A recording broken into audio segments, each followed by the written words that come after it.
What's up, everybody? Welcome back to the Live with Brandon Blakeney podcast. Of course, I'm your host, Brandon Blakeney, aka Brandon Lee TV, back at it again with another banger, my friends. Y'all know the vibes by now. Kick back, relax, and come take a ride with me. You are now locked into the Live with Brandon Blakeney podcast.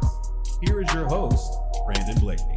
It's never too early to get a head start on looking ahead to the next women's college basketball season. Man, in this video, I am going to break down 5 teams that I have ranked as the top 5 in the country coming in next season. And we'll talk about a few, underdogs, maybe, dark horses, I want to say more so than underdogs, that could make some noise too, man. So with no further ado, we're going to get into it. But before that, I just got to give a quick shout out. Now, if you are in the Western New York, specifically Rochester area, and you're searching for a home, look no further than this 3-bedroom, 3-bath, 1,888 square foot home.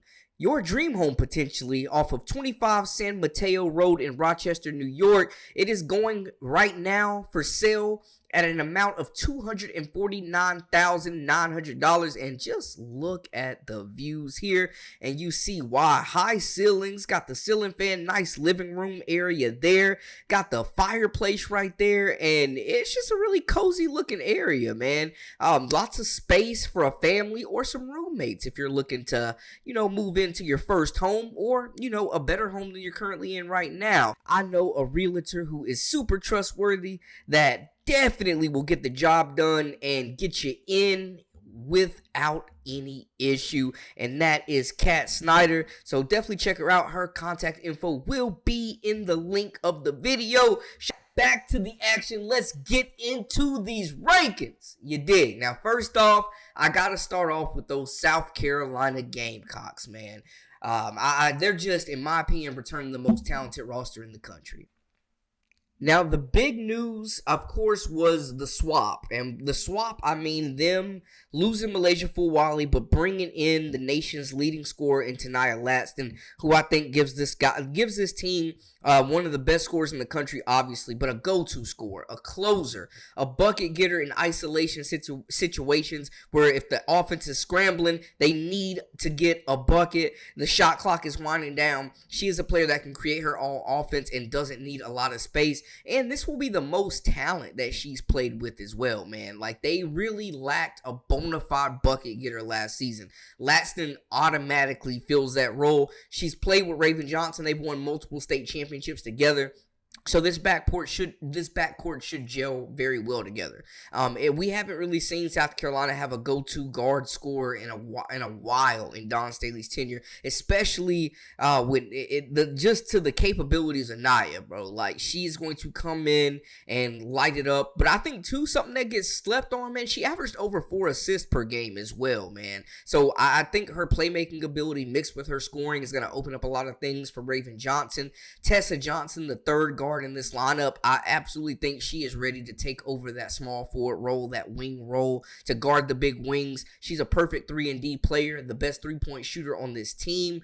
You also have Chloe Kitts, Joyce Edwards, anchoring that front court. I love Nadina Akat as well. I also, before we move on to the front court, on the wing as well, man, Makira Agat as well as Ayala McDowell, I think, will be 2 tremendous additions. Akot can really play the point guard position at 6'1", long, athletic, can shoot the 3, great decision maker.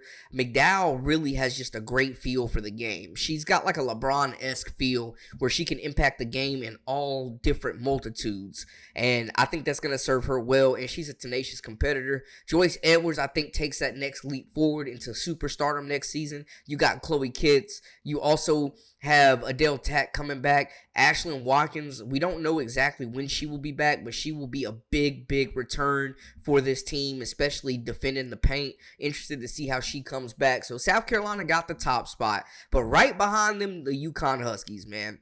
The big three of AZ Fudd, Sarah Strong, and Sarah Williams, the Wisconsin transfer, is going to feed families. AZ Fudd made a big decision. Like, she easily could have been a lottery pick in this year's draft, decided that she had some unfinished business after getting her first natty at Uconn, and she decided to come back. She will be in that running for Player of the Year, along with Sarah Strong, the reigning Freshman of the Year. Miss Do It All.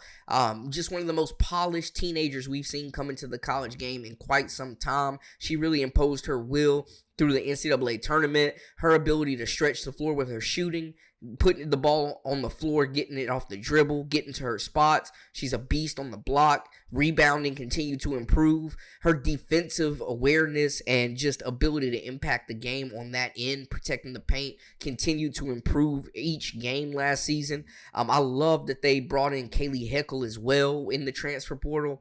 They bring in a couple of nice recruits to add in. I'm excited to see Fisher at the point guard position, adding in KK Arnold, Ashlyn Shade. Morgan Shelley will be coming off of an injury, but I think she is primed to be a very, very big contributor for this team with her shooting ability, her size, and her tenacity on the defensive end. You still got Ali Zabel, and then Jana L. Alfie pairing with Sarah Strong and Sarah Williams in this front court is going to be dynamic. Her impact on both ends of the floor, defending the paint, as well as rebounding the basketball and getting some tough finishes, showing the soft hands and the skill set, was a big reason why they advanced in the NCAA tournament. And just looking at her game overall, I'm telling you right now, man, El Alfie is just scratching the surface. She can shoot the three. She can handle it. She's a gifted passer. Like, she's the type of big that you can eventually, at her time at UConn, run the offense through. And then Sarah Williams, I mean, it's almost not fair at this point. The best big in the portal, former Defensive Player of the Year, walking double-double, averaged 19 and 9 last season. Super skilled. The Sarahs are going to be very, very hard to deal with. Now, UCLA, I will say, out of anybody in this top 5, in my opinion, lost the most. Janiah Barker, London Jones, Doolittle just went to the, she graduated. Like, they lost a lot, but I think the return of Lauren Betts was crazy. Like, Defensive Player of the Year, her being able to be a top 3 draft pick and deciding to come back and play with her younger sister, Sienna Betts, number 2 recruit in the country. Like, the Betts plus Kiki Rice definitely keeps them in the running. Love Gabriela Jaquez as well. You bring in Charlize Ledger-Walker, who's going to be ready to play this time, going around after missing last season. The best player in Washington State history. They're going to have a lot of firepower. I think, too, Aaron Salo was another guard that they lost, but I think they bring in enough. Kiki Rice, very capable of playing that point guard. Both the Betts sisters, Gabriela Jaquez and Ledger Walker, give you a very solid foundation to build around. So I'm excited to see what they do. I think they won't be as deep as they were last year, but they will still have that core group that's been around for quite some time, and I do have them ranked number 3. Texas did some very, very good damage in the transfer portal, man. I love that they brought in Bria Cunningham, 6'4" transfer out of Arizona, who definitely is going to be relied upon in the post. Anytime you bring in Madison Booker, bring her back, as well as Rory Harmon, you're in any game. You're in any game. Madison Booker, reigning SEC Player of the Year. I think her scoring average could absolutely go up, which is scary. Year 3, one of the best mid-range performers. I love Jordan Lee. I think out of any freshman on this roster, Jordan Lee is going to be in for a major, major leap in her second year. When you talk about one of the best perimeter defenders in the SEC, she is one of them. Long, athletic, hyperactive on both sides of the basketball. She can really shoot the basketball at a high clip, and I think her game will continue to develop. I also love that Aaliyah Moore and just what they have brought in. Bringing back Aaliyah Moore, I think, if she's healthy, that's going to be very key for them. Also, man, I love that they brought in Crump, Aaliyah Crump, in the recruiting trail, top 5 guard that can come in and play the point guard position as well. So Texas did a really fine job of retooling. They lost a few players that were crucial to this lineup, especially the bigs, but they have retooled, reloaded, and Coach Vic Schaefer winning that co-SEC championship. They're ready to maybe take that next step. At number 5, another SEC program. They are loaded. Coach Kim Mulkey. Man, now I know they lost Samaya Smith, Jersey Wolfenbarger, and Aaliyah De Rosario. Like, they lost their entire front court. But they bring in 6'5" Kate Koval from Notre Dame. 5-star recruit, was the number 1 big in the 2024 class coming in last season. I just scratched the surface. She had some big games at Notre Dame. They got healthy and more veterans like Latu King and Maddie Westbeld took over those minutes. But at 6'5", she provides a very skilled presence. Just size alone, man, she's going to be providing just a presence in the paint that they missed last season. Being able to block shots, rebound it. She can hit the elbow jumper. She's a gifted passer, uses her body well, and she's a player that's just a sophomore, so they will be able to build around her for years to come. Amaya Joyner is, in my opinion, all SEC type of level talent, man. She's a walking double-double. She put up numbers in ECU. She gave South Carolina major work last season. Her ability to get the ball off the dribble, get to her spots, like, she's super versatile. She's able to really use her speed and her handle to get to the cup, finish with length. She can shoot the basketball. She's a rugged defender, and she's a veteran that has been around. So watch out for her to really be a star. And I think she's a WNBA level type of talent. You bring back Flau'jae Johnson and Michaela Williams, but you're also adding in, oh my goodness, Malaysia Fulwiley, one of the most exciting guards in the country. This will be one of the most fast-paced and probably the best transition team in the country, man. They are going to be a show, and it's going to be hard to stop. I love that they brought in the number 1 recruiting class as well. I'm excited to see Grace Knox. I think she could start at the 4 for this group. Super talented in that Anissa Morrow type build. Smaller wing, 6'2", 6'3". Smaller big, I should say. She's like 6'2", but long, athletic, can hit the mid-range, can shoot the 3, and rebounds it at a high clip. Devon Burridge, Zakiya Johnson, Bella Hines, I think will all be contributors. And don't forget about Jada Richard either. And some other teams, man, I'm looking at Oklahoma. I love Peyton Verhulst. They bring back Savannah Vaughn, who I think is super special in her own right, in her role, in which she's embracing at that level. With Oklahoma being able to be an off guard for this team and take pressure off Verhulst.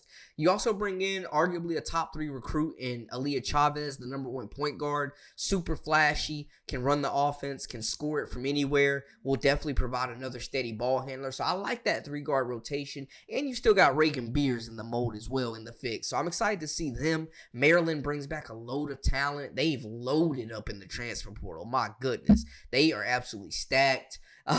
Coach just keeps doing her thing, man. So salute to her. They bring back Smirkle as well. Salem Poffenberger among a very talented.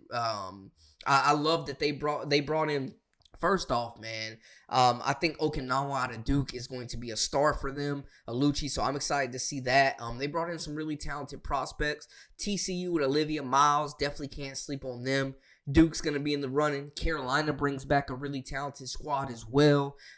Ole Miss, man, bringing in Cody McMahon, bringing in some of the top scorers in smaller conferences. They bring back a talented core as well. So it's going to be exciting to see, man. But y'all let me know how y'all feel in the comments. That is a wrap for us. For all the latest and the greatest, I am Brandon Blakeney, a.k.a. Brandon Lee TV. This is the Live with Brandon Blakeney podcast. Until next time, hey, we out.